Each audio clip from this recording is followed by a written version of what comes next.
Assalamualaikum warahmatullahi wabarakatuh. Kembali lagi dengan saya Widya Ayu. Di sini saya akan menjelaskan tutorial uji analisis korelasi person dengan SPSS. Nah, di sini ada data penelitian yang sudah direkap dalam bentuk Excel sebanyak 53 sampel.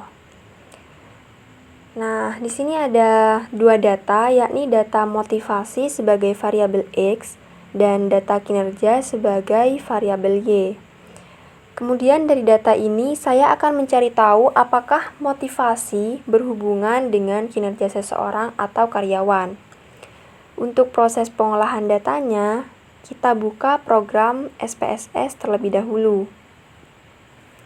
Nah, kemudian di SPSS ini, pertama kita klik variabel view. Untuk name baris pertama kita ketik X, kemudian baris kedua ketik Y.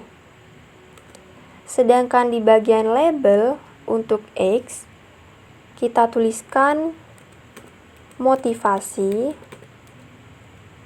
dan untuk Y kita tuliskan kinerja. Seperti ini. Selanjutnya kita klik data view. Nah, di sini sudah muncul untuk huruf X dan Y-nya. Selanjutnya kita akan mengcopy data yang ada di Excel tadi ke aplikasi SPSS ini sesuai dengan tabel X dan Y ini. Baik, kita buka Excel-nya. Kita blok dari nomor 1 sampai nomor 53. Kemudian klik kanan, copy. Kemudian kita akan paste ke sini. Klik kanan, paste. Nah, semua datanya sudah tercopy di SPSS. Langkah berikutnya yaitu adalah analisis data. Pilih menu Analyze, kemudian pilih Correlate. Pilih yang paling atas, yaitu Bivariate. Nah, kemudian kedua data ini kita blok dan kita pindahkan ke kolom variabel dengan mengklik panah ini, tanda panah ini. Nah, seperti ini. Kemudian pada bagian correlation coefficient, centang di bagian persen karena kita akan menguji korelasi persen. Kemudian di bagian test of significance, seperti ini kita pilih top to tailed. Dan jangan lupa centang juga pada bagian flag significance correlation. Dan klik OK. Nah, di sini sudah muncul output untuk analisis korelasi, yang mana sebelum kita melihat tabel ini atau sebelum kita menjelaskan tabel ini, kita harus memahami dasar pengambilan keputusan dalam uji korelasi. Sehingga nantinya kita bisa menyimpulkan apakah antara variabel motivasi dengan kinerja mempunyai hubungan yang signifikan. Kemudian nanti kita juga dapat mengetahui tingkat hubungannya itu seperti apa. Nah, adapun dasar pengambilan keputusan uji korelasi, yakni yang pertama, jika nilai signifikansi lebih kecil dari 0,05, maka berkorelasi. Kemudian yang kedua, jika nilai signifikansi lebih besar dari 0,05, maka tidak berkorelasi. Kemudian kita lihat tabel ini. Dari hasil output, diketahui bahwa nilai signifikansi untuk hubungan motivasi dan kinerja adalah sebesar 0,000.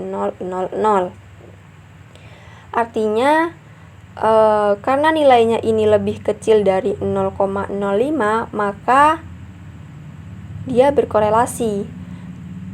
Dapat dikatakan bahwa terdapat hubungan antara motivasi dan kinerja. Kemudian kita lihat nilai percent correlation-nya, yakni sebesar 0,463. Nah, kalau kita lihat di pedoman derajat hubungan, berarti letaknya di sini. Terletak pada nilai 0,41 sampai dengan 0,60. Berarti tingkat hubungan antara motivasi dan kinerja itu termasuk pada kategori sedang.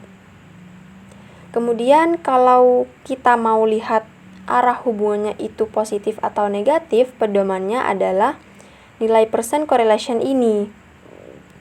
Ini kan hasilnya 0,463, berarti dia positif.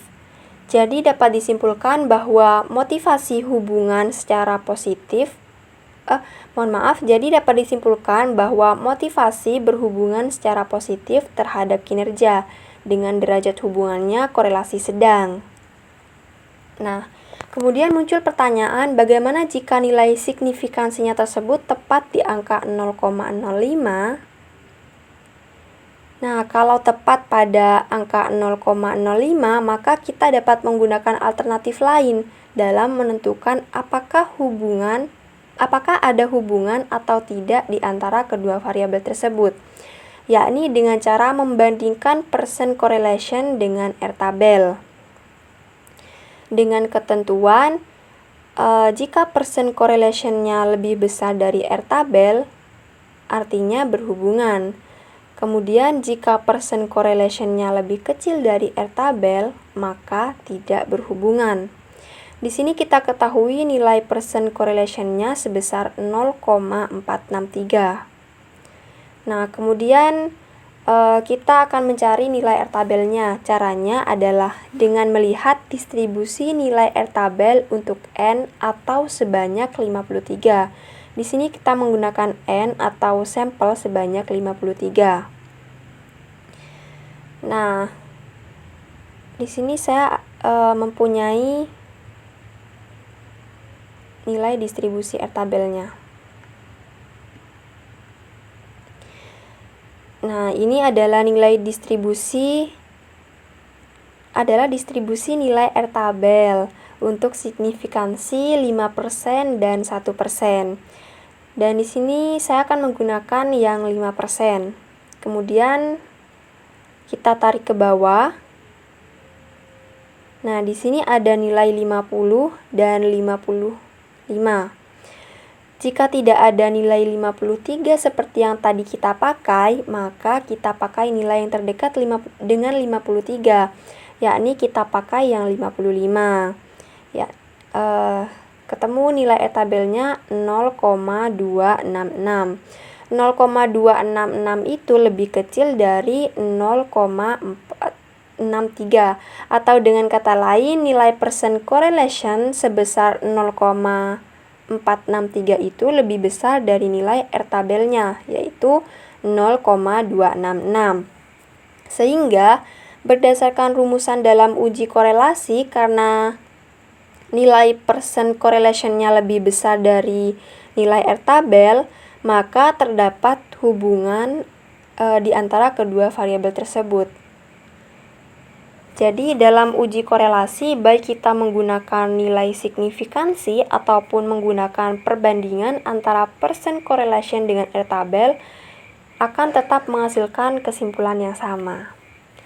Baik, sekian tutorial uji analisis korelasi persen dengan SPSS.